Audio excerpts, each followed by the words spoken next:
بسم اللہ الرحمن الرحیم۔ السلام علیکم، آپ دیکھ رہے ہیں بی واچ، میں ہوں تاج محمد جان۔ آج پاکستان تحریک انصاف اور اس کے کارکنوں کے لیے کچھ اچھی خبریں ہیں۔ عمران خان سے نرمی کا فیصلہ، بڑوں نے سر جوڑ لیے ہیں، اس پر بات کریں گے۔ عدلیہ کی تاریخ میں بڑا اور مثبت موڑ، اور اس کے علاوہ عمران خان کی رہائی کنفرم، پہلے عید ہوگی یا دید یہ ابھی کنفرم نہیں ہے، لیکن رہائی عمران خان کی یہ کنفرم ہو چکی ہے۔ عید کے بعد غالباً ان کو رہا کر دیا جائے گا۔ اس کے علاوہ کچھ دو تین اور موضوعات ہیں، ان پر بھی بات کریں گے۔ فارم 45 جو ہے نا 45 والے، ان کو ریلیف ملنے والا ہے۔ فارم 45 جو ہے نا ان کی منسوخی، عدلیہ کے بدلے ہوئے تیور، یہ کچھ مکس جو ہے نا موضوعات ہیں، ان پر بات کریں گے۔ خبروں کی تفصیل میں جانے سے پہلے میں آپ سے جس طرح درخواست کرتا ہوں، اس دفعہ بھی آپ سے ایک مرتبہ پھر درخواست ہے کہ بی واچ نیوز سچ کے ساتھ کھڑا ہے، سچ کو پروموٹ کر رہا ہے۔ آپ بھی ہمارا ساتھ دیں، بی واچ کا ساتھ دیں، سچ کا ساتھ دیں۔ بی واچ کو سبسکرائب کریں، نہ صرف خود سبسکرائب کریں بلکہ اپنے دوستوں اور احباب سے بھی سبسکرائب کروائیں، اور بیل کا آئیکن دبا کر اس امر کو یقینی بنائیں کہ جب بھی کوئی نئی ویڈیو اپلوڈ ہو وہ سب سے پہلے آپ تک پہنچے۔ تو خبروں کی تفصیل، جیسا کہ میں نے آپ کو کہا تھا کہ عمران خان کے ساتھ نرمی کا فیصلہ، بڑوں نے سر جوڑ لیے۔ یہ کیا معاملہ ہے؟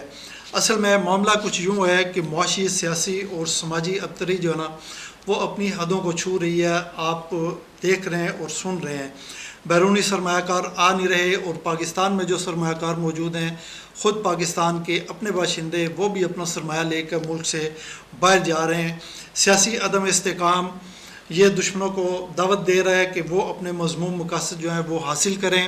چنانچہ اس سلسلے میں آپ نے دیکھا ہے کہ دہشت گردی جو ہے نا اس کی پہ در پہ بڑی وارداتیں جو ہیں، شانگلہ کا سانحہ، پاک چین دوستی اور سرمایہ کو نقصان پہنچانے کی ایک کوشش تھی، لیکن آفرین صد آفرین ہماری پاک فوج کو، جو ہمیشہ دہشت گردوں کا سر کچلنے کے لیے جو نا تیار رہتی ہے اور قسم کی قربانی دیتی ہے۔ اس دفعہ بھی وہ سامنے کھڑی ہے دہشت گردوں کے، اور ماضی کی طرح اس دفعہ بھی دشمنوں کے سامنے چٹان بن کر کھڑی ہے۔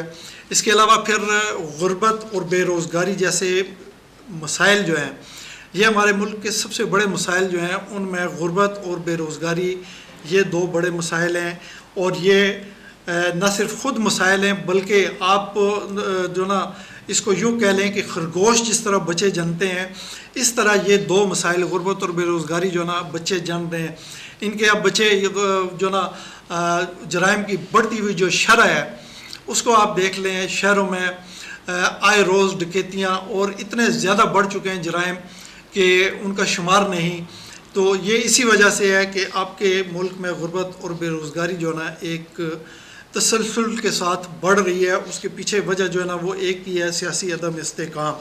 اور پھر آپ نے دیکھا 8 فروری کے جو الیکشن ہے، اس کے بعد متاثرہ جو جماعتیں، ان میں ظاہر ہے سب سے بڑی جو متاثرہ جماعت ہے پاکستان تحریک انصاف، اور اس کے علاوہ دیگر جو جماعتیں ہیں، جے یو آئی ہے، یہ سارے جو ہے نا احتجاج کر رہے ہیں، اور ان کا احتجاج بڑھ رہا ہے۔ بلکہ اب تو گرینڈ الائنس بھی بن چکا ہے، اور یہ گرینڈ الائنس جو ہے نا عید کے بعد جو ہے نا ملک بھر میں، خیبر سے لے کے کراچی تک سڑکوں پر ہوگا، گلیوں میں ہوگا، اور احتجاج کرے گا۔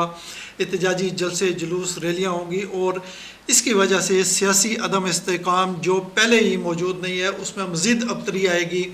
تو یہ بھی ایک وجہ ہے اس کی کہ عمران خان کو کے ساتھ نرمی کا جو فیصلہ کیا گیا، اس کے پیچھے یہ بھی وجوہات ہیں۔ اچھا، اس کے علاوہ عدلیہ میں پیش آنے والے جو واقعات ہیں، آپ کو پتہ ہے اسلام آباد ہائی کورٹ کے 6 فاضل جج صاحبان کو جو خط ملے تھے، اس کے بعد انہوں نے پھر اس معاملے کو جو ہے نا سپریم جوڈیشل کونسل میں بھیجا تھا۔ وہاں پہ پھر جو کچھ ہوا، پرائم منسٹر کی ملاقات چیف جسٹس کے ساتھ، اور پھر اس کے بعد انکوائری کمیشن، پھر وہ انکوائری کمیشن ختم ہوا۔ اس کے بعد پھر 7 رکنی بینچ کے بعد پھر جو نا چیف جسٹس نے عندیہ دیا تھا ہم فل کورٹ بنائیں گے، اور اس پر جو سپریم کورٹ کا سخت ایکشن ہے۔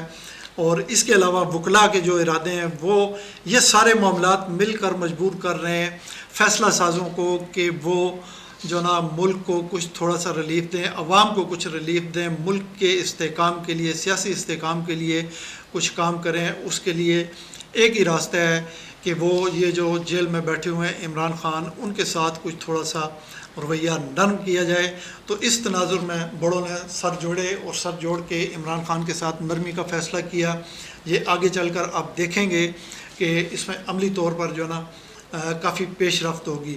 اچھا جی، پھر عدلیہ کی تاریخ میں بڑا اور مثبت موڑ، یہ بھی اسی کے ساتھ جو ہے نا جڑا ہوا معاملہ ہے۔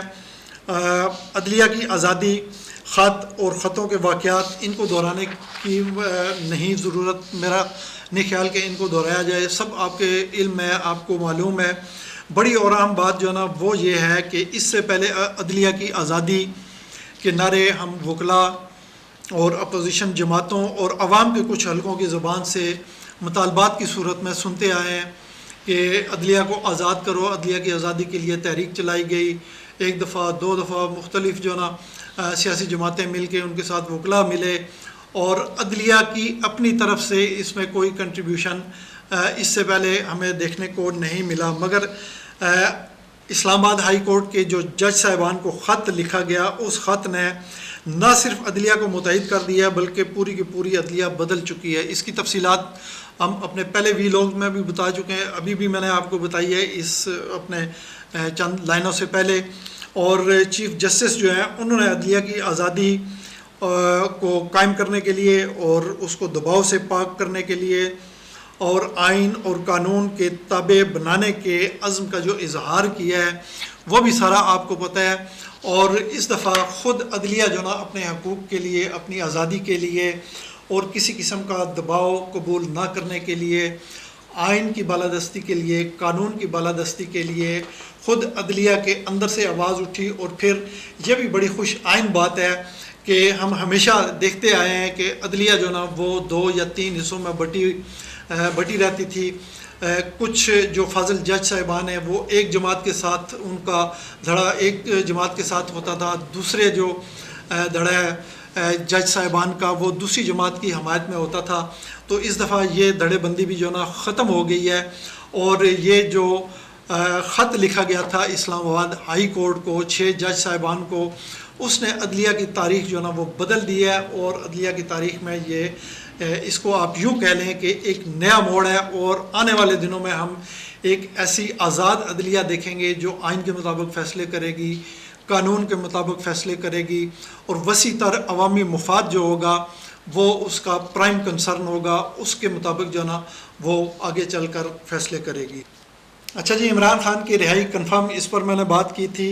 عید پہلے یا دید پہلے، عمران خان عید سے پہلے رہا ہوں گے یا عید کے بعد، لیکن ان کی رہائی کنفرم ہو چکی ہے۔ ان پر جو توشہ خانہ کا کیس تھا اس کا احوال تو آپ دیکھ چکے ہیں، سن چکے ہیں کہ وہ ختم ہو گیا۔ اسی طرح باقی جو 2 بڑے کیس ہیں ان میں بھی کوئی جان نہیں ہے۔ سائفر کا کیس ہے اور ایک دوسرا کیس ہے، اس میں آپ دیکھیں رانا ثناء اللہ جو یہ ماضی میں عمران خان کے خلاف اگر کوئی سخت ترین بات کرتا تھا، اور تو اس میں سب سے آگے جو نا وہ رانا ثناء اللہ ہوا کرتے تھے۔ اور رانا ثناء اللہ نے حالیہ کچھ دن پہلے جو نا ایک بیان دیا تھا جو بڑا بعد میں ان کو ٹی وی پر آ کر کہنا پڑا، نہیں جی میں نے یوں نہیں یوں کہا تھا، جو عمران خان کے وجود کے خاتمے کی بات کرتے تھے، اور ان کے لیے عمران خان کو برداشت کرنا جو نا وہ بالکل گوارا نہیں تھا۔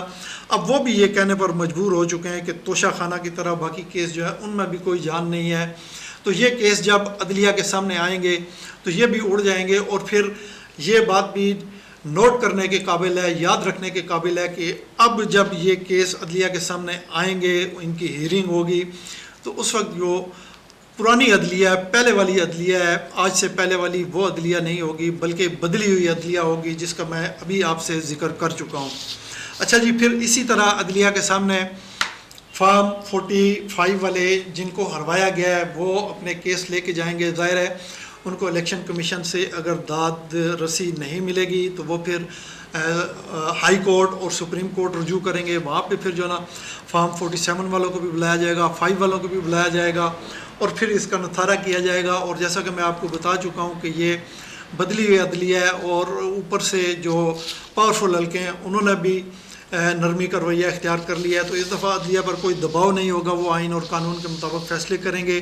جب یہ چیز سامنے ہوگی تو پھر فارم 45 جو ہے وہ سارا جو نا آپ کو بھی پتہ ہے، عدلیہ کو بھی پتہ ہے، اور ہمارے تمام سیاسی جماعتیں اور عوام جو ہے سب کو پتہ ہے کہ کس طرح فارم 45 بدل کر ان میں جو نا وہ کٹنگ کی گئی، اور جیتے ہوئے جو لوگ تھے ان کو ہروا کے پھر فارم 45 جاری کیے گئے۔ یہ تمام فیصلے جو نا یہ ریورس ہو جائیں گے، اور جب ریورس ہو جائیں گے تو پھر ظاہری بات ہے کہ اسمبلی میں ایک جماعت کی واضح اکثریت ہوگی، اور وہ جماعت ہوگی پاکستان تحریک انصاف۔ اور یہ جو اس وقت بیٹھے ہوئے ہیں جو کولیشن گورنمنٹ ہے، اس کو پھر جانا پڑے گا، اور اس کی جگہ پھر پاکستان تحریک انصاف کی جو حکومت ہے۔ ظاہر ہے اس وقت پاکستان تحریک انصاف جو ہے نا وہ اس طرح وجود نہیں رکھتی، سنی اتحاد کونسل جو نا وہ جماعت ہے، تو یہ نئی حکومت بنے گی۔ پھر جو ہے نا اس کے پاکستان تحریک انصاف کے ساتھ جو باقی زیادتیاں ہوئی ہیں، بلہ چھینا گیا، اس کا نام چھینا گیا، وہ سارے معاملات جو ہے نا وہ سارے فیصلے بھی ریورس ہوں گے۔ تو یہ تھا اب تک کی تفصیل میرے اس ویلاگ کی۔ اسی کے ساتھ میں آپ سے اجازت چاہتا ہوں، اس دعا کے ساتھ کہ جہاں پر رہیں خوش رہیں، اپنا خیال رکھیے گا، اپنے ارد گرد کے لوگوں کا خیال رکھیے گا۔ آپ کا بہت بہت شکریہ۔ اللہ حافظ۔